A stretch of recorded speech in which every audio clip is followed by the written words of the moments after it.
Let me now take this opportunity to ask the Deputy Prime Minister from Somalia, Mr. Jama.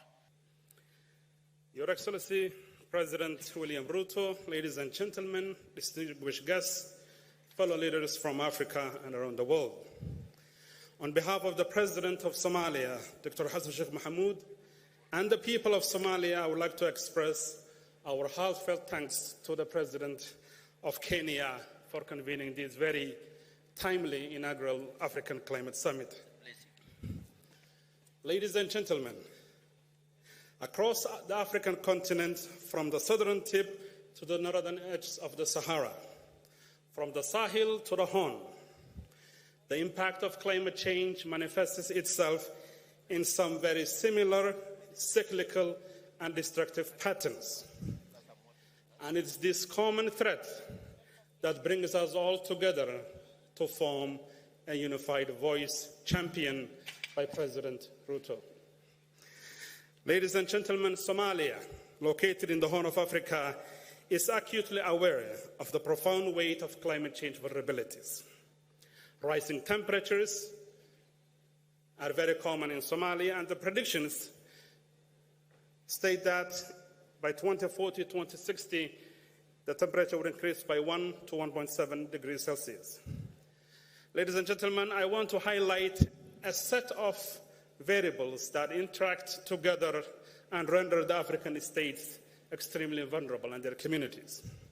The era of climate change has become synonymous with the nexus of food insecurity, forced migration, and displacement, coupled with conflict. It has been widely stated here today that over 150 million Africans are subject to food insecurity and hunger. Around 60 million of those are in the Eastern Africa and the Horn region, and 5 million in Somalia. Since much of the African countries are not industrial states, climate change impact affects us at our most vulnerable places.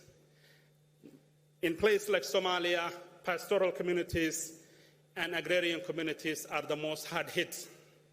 So today's very proud livestock herder or a farmer could overnight find themselves in an IDP camp outside the big cities, becoming another added number to climate change vulnerabilities. I would like to allude to an element of combating climate change that has not been widely discussed in this plenary today, and that is our coastlines and the blue economy that President Gailey spoke about. Somalia has the longest coastline in the mainland continent, but overall in Africa, our blue economy is underperforming, and rising water levels, extinction of coral reefs and mangroves, and biodiversity is an imminent threat. For the ocean gives us more than 50% of the oxygen that we consume. Ladies and gentlemen, Somalia annually loses a revenue worth of 300 million to illegal fishing. And I think investment in the sector will allow us to enhance our potential to cope with climate change.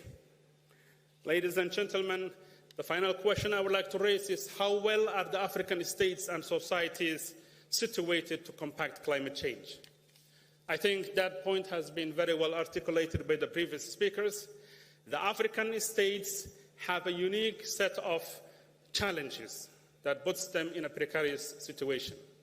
Limited fiscal space, changing global markets and volatility, lack of access to finance at a reasonable rate, all these elements compounded, and the climate change diverts the African states from investing in development and sustainable development goals, and on a regular basis focus on humanitarian interventions. Such an approach should be abandoned, and we must look for more meaningful engagement. Ladies and gentlemen, when droughts hit California, you do not see the death of people. But when droughts hit the Horn of Africa, you see both the death of people and the loss of livestock. So climate change affects Africa in some very profound and immediate ways. Finally, I fundamentally want to agree with the argument put forth by President Ruto that Africa should be and ought to be part of the solution to combat climate change. We have a very young, vibrant population. More than 70% of our population is young. We have 60% of the world's potential in terms of renewable energy. We have the greatest potential for agriculture and livestock. And instead of the world feeding us, Africa has the potential to feed the world. But for that to happen, there needs to be justice and reform in the global financial institution. If we cannot access finances at a reasonable rate, a rate equal to others, then for us bringing about a transformation would be an elusive goal. I'll give you the final example of where Somalia stands today. We are fighting a war against Al-Shabaab, Mr. President. That's why our president could not be here. He is in the front lines.